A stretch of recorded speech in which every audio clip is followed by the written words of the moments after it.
Hello everyone. Today I will be breaking down the trade I have taken on GBP JPY. So let's get to the charts and see why I took this trade. Repeating myself every day when I say this.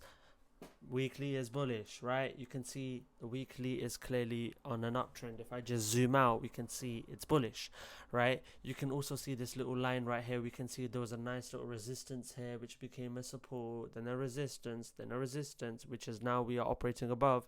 So it can be seen as a potential support which we have respected last week, and now we are currently respecting again.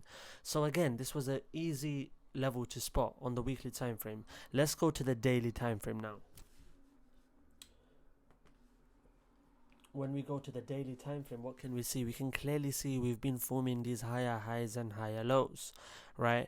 Now what are we doing? This weekly level aligns with this previous higher high level which was made, right? So we're clearly having a break and retest structure to the upside, right? And we are retested. You can see yesterday's candle, right? The last black candle, right? We can see that rejected and maintained above this level, right? So since we closed above this level, the following day I was like, all right, cool, we're bullish on the weekly, we're bullish on the daily, we've seen that daily rejection. And if we even go to the 4-hour time frame, right, let's go to the 4-hour, look at the 4-hour time frame. I saw this bullish variation pattern, then I saw price push up, and then I saw it come all the way back down and close above this level. When I saw this 4-hour rejection, I said, great, let's see if we can get a good entry confirmation on the lower time frame.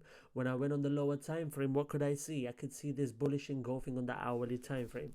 So not only were all the time frames in sync, right, all the time frames are bullish, 4-hour rejections, previous daily structural point, 1 hour engulfing. This classifies to me as a high probability trade.